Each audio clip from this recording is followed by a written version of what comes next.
India गठबंधन के लिए एक बहुत ही बड़ी खबर है, जो कि कल शाम को एक लेटर वायरल होता है। वो इंडिया गठबंधन के लिए खतरे की घंटी, ये मान के चलो खतरे की घंटी ही है। क्योंकि इंडिया गठबंधन को आने वाले जो अभी हाल ही में जो लोकसभा चुनाव हुए थे, उसमें मुस्लिम समाज ने भर भर के वोट दिया था। और ख़ास तौर से ये खास तौर पर सबसे ज़्यादा नुकसानदेह अखिलेश यादव के लिए है।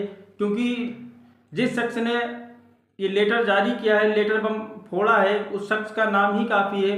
उस शख्स ने मुस्लिम समाज के लिए ये लेटर जारी किया है, क्योंकि मुस्लिम समाज की आवाज़ को उठाया है। वो भी जेल में रहते ही उसने आवाज़ को बुलंद किया है और उसने अपने पुराने दिनों को याद दिलाया है इंडिया गठबंधन के लिए, कि किस तरह से वो जेल में रहते ही उसकी अनदेखी की जा रही है, मुस्लिम समाज की अनदेखी की जा रही है।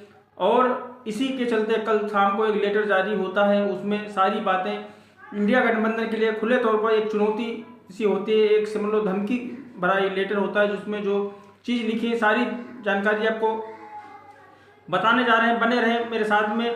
और ये लेटर किसने जारी किया ये भी हम आपको बताएंगे, वीडियो में आपको दिखाएंगे। वो लेटर भी आपको देखने को मिलेगा कि किस तरह से वो लेटर जारी किया गया और अपनी बातें उस लेटर के ज़रिए लिखी गई।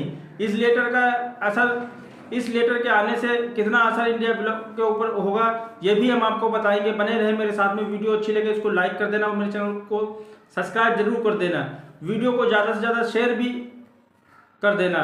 चलिए शुरू करते हैं वीडियो। आदाब, नमस्कार, स्वागत है आपका मेरे यूट्यूब चैनल पर। बने रहे मेरे साथ में। उत्तर प्रदेश के पूर्व कैबिनेट मंत्री आजम खान, जो कि रामपुर शहर से आते हैं, वो कई बार से रामपुर शहर से कई बार के जो है विधायक रह चुके हैं। वो राज्यसभा सांसद भी रह चुके हैं और लोकसभा सांसद भी रह चुके हैं। लेकिन जब से उत्तर प्रदेश में भारतीय जनता पार्टी की सरकार आई है, उसके बाद से उनके बुरे दिन शुरू हो गए। बुरे दिन ऐसे शुरू हुए मानो कि वो जेल से बाहर तो आते हैं, लेकिन फिर दूसरे मामले उनके ऊपर लगा देते हैं। अभी उनके ऊपर कई मामलों में उनको सज़ा भी हो चुकी है। उनके परिवार के, उनकी पत्नी और बेटे तीनों ये मान के चलो अलग अलग जेलों में बंद थे। बेटा अभी अब्दुल्ला आजम, जो कि स्वार सीट से दूसरी बार 2 बार विधायक हुए, लेकिन दोनों बार ही उनकी विधायकी चली गई। अब वो हरदोई की जिला जेल में बंद है और उधर आजम खां सीतापुर की जिला जेल में बंद है। आजम खां विधानसभा के चुनाव के समय जेल से बाहर आए, लेकिन फिर उसके बाद जेल चले गए। उनको सज़ा हो चुकी। 1-2 मामले नहीं, उनके पास कई मामले दर्ज किए गए। कुछ मामलों में वो बरी भी हो चुके, कुछ मामलों में अभी सज़ा बरकरार है। लेकिन आजम खान ने जो कल एक शाम को एक लेटर इंडिया गठबंधन के लिए जो लेटर जारी किया है, वो लेटर ने यूपी की सियासत में एक तहलका मचा दिया है। वो लेटर जारी होने के बाद में यूपी की सियासत में भूचाल सा आ गया है।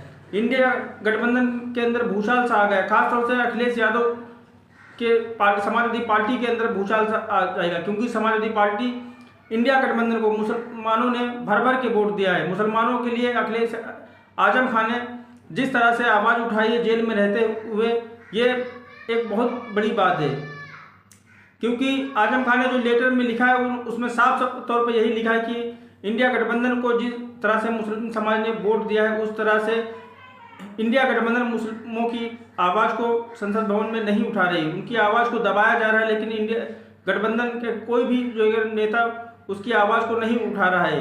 अब इसका क्या रिएक्शन होगा इंडिया गठबंधन को? अगर उन्होंने साफ तौर पर चुनौती भरे शब्दों में बयान किया है कि अगर इंडिया गठबंधन की आवाज़, इंडिया गठबंधन के मुस्लिम समाज की आवाज़ को नहीं उठाता है, तो अगला कदम फिर मुझे सोचना पड़ेगा क्या करना है, क्या नहीं करना है।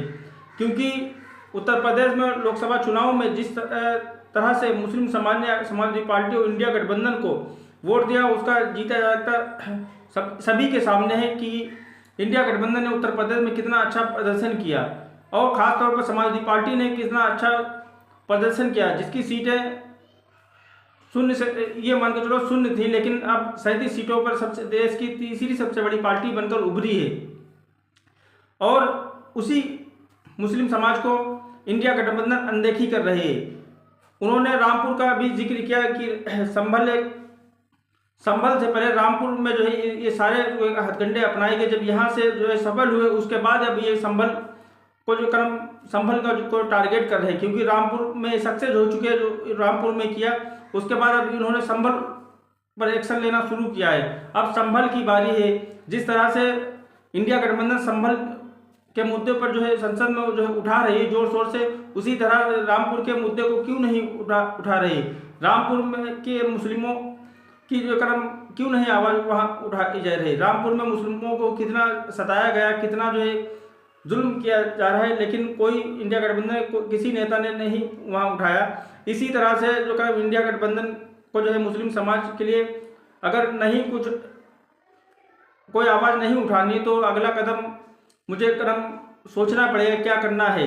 फिलहाल आजम खान ने एक चुनौती जो अखिलेश यादव और राहुल गांधी दोनों को जो है दी है कि मुस्लिम समाज के लिए अब जो भी है मुस्लिम समाज के लिए करना पड़ेगा, वरना जो है अगला कदम हमारा क्या होगा ये भी हम आपको बता देंगे। फिलहाल आजम खान समाजवादी पार्टी में कई बार जो है विधायक रह चुके हैं, मंत्री भी रह चुके हैं और कद्दावर नेता भी हैं। अभी भी उनके पास समाजवादी पार्टी के जो है शायद राष्ट्रीय सचिव या राष्ट्रीय महासचिव का पद है। वो जेल में 2 साल से ज़्यादा जेल में उनको होने जा रहे हैं। बेटा भी जेल में है, पत्नी जेल में थी, उनको जमानत मिल चुकी है, वो अभी फिलहाल अपने घर पे है। उनका राजनीतिक करियर ये मान के चलो कि भारतीय जनता पार्टी की सरकार आने के बाद से तबाह सा हो गया है। सरकार उनको कई मामलों में फंसा चुकी है और उनके ऊपर कई मुकदमे जो है लगे हुए हैं, जिसमें कुछ मुकदमों में वो बरी हो चुके हैं और कुछ मुकदमों में उनको सजा हो चुकी है। फिलहाल ये लेटर बम का असर कितना होगा इंडिया गठबंधन का, ये तो आने वाले समय में ही पता चलेगा।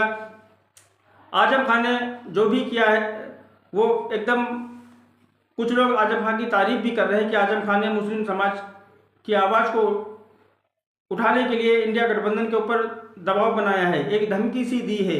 अब क्या कहना चाहते हैं आप कि आजम खान ने जो लेटर जारी किया है वो सही जारी किया है, गलत जारी किया है? अपनी राय कमेंट बॉक्स में ज़रूर बताएं।